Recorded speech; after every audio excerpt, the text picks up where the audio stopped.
சென்னையில் ரூபாய் 70 கோடி மதிப்புள்ள மெத்தபெட்டமைன் போதைப் பொருள் பறிமுதல் செய்யப்பட்டிருக்கிறது. கிளாம்பாக்கம் பேருந்து நிலையத்தில் சந்தேகத்திற்கிடமாக நின்ற நபரை பிடித்து விசாரித்த போது போதைப் பொருள் சிக்கியிருக்கிறது. இது பற்றின கூடுதல் விவரங்களை செய்தியாளர் சசிதரன் வழங்கிட கேட்கலாம். சசிதரன் வணக்கம். இது தொடர்பான முழு விவரத்தையும் பதிவு செய்யலாம். சென்னையில் ஏற்கனவே 2000 கோடி ரூபாய் அளவில் போதைப் பொருட்கள் கடத்தப்பட்டதாக விசாரணை நடைபெற்று வரக்கூடிய நிலையில் தற்போது மீண்டும் 70 கோடி ரூபாய் மதிப்பிலான மெத்தபெட்டமைன்கள் பறிமுதல் செய்யப்பட்டிருக்கக்கூடிய சம்பவம் பெரும் பரபரப்பை ஏற்படுத்தியிருக்கிறது.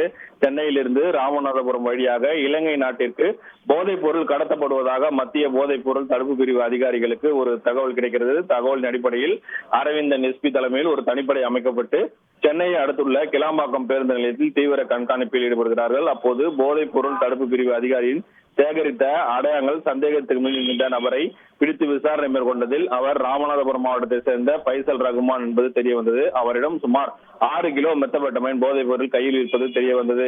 அவற்றை பறிமுதல் செய்து அந்த நபரையும் அழைத்து வந்து அலுவலகத்தில் வைத்து விசாரணை மேற்கொண்ட போது செங்குன்றம் பகுதியில் மன்சூர், இப்ராஹிம் ஆகிய 2 நபர்களிடம் இருந்து பெறப்பட்டதாகவும் பல்வேறு நாடுகளில் இருந்து பெறப்பட்ட மொத்தமாக மெத்தபெட்டமைன் 70 கோடி ரூபாய் மெத்தபெட்டமைனை கடல் வழியாக ராமநாதபுரத்திற்கு எடுத்து சென்று அங்கிருந்து கடல் வழியாகவும் போட்டுகள் மூலமாக இலங்கைக்கு கடத்த இருப்பதாகவும் விசாரணையில் தெரிய வந்திருக்கிறது. இதனையடுத்து கிளாம்பாக்கம் பகுதியிலிருந்து பறிமுதல் செய்யப்பட்ட மெத்தபெட்டமைன் மற்றும் குடோனில் செங்குன்றம் பகுதியில் இருக்கக்கூடிய குடோனையும் தற்போது அதிகாரிகள் சோதனை மேற்கொண்டு வருகிறார்கள். அங்கு சோதனை மேலும் மெத்தபெட்டமைன் பொருட்கள் பறிமுதல் செய்யப்பட்டிருப்பதாகவும் அதிகாரிகள் தரப்பில் தெரிவிக்கப்பட்டது. மொத்தமாக 3 பேர் இந்த வழக்கில் கைது செய்யப்பட்டு 70 கோடி மதிப்பிலான 6.92 கிலோ மெத்தபெட்டமைன் போதைப் பொருட்கள் பறிமுதல் செய்யப்பட்டிருப்பதற்காக மத்திய போதைப் பொருள் தடுப்பு பிரிவு அதிகாரிகள் தெரிவித்திருக்கிறார்கள். இது தொடர்பான விசாரணை தொடர்ந்து நடைபெற்று வருவதாகவும் அதிகாரிகள் தரப்பில் தகவல் தெரிவிக்கப்பட்டிருக்கிறது.